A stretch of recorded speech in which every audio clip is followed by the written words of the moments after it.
আসসালামু আলাইকুম, welcome to another blog. তো আমরা আজকে যাচ্ছি দুর্গাপুর উপজেলার কমলারানীর দিঘির পাশ দিয়ে বয়ে চলা রাস্তাটিতে। তো রাস্তার আউটলুকটা দেখেন আপনারা সবাই।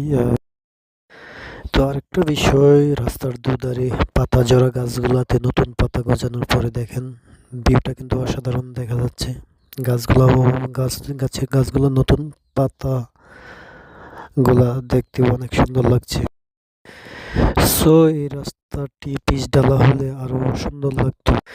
তো পিচ ঢালা না হলেও ঢালাই রাস্তা, কংক্রিটের ঢালাই রাস্তাটি অনেক সুন্দর আছে। সো গাইজ, রাস্তাটির লুকটা দেখেন, ভিউটা দেখেন, অসাধারণ একটা ভিউ কিন্তু। এমন ভিউ কিন্তু সচরাচর দেখতে পাই না আমরা। তো গাইজ, রাস্তার পুরো ভিউটা দেখতে থাকুন ভিডিও শেষ পর্যন্ত।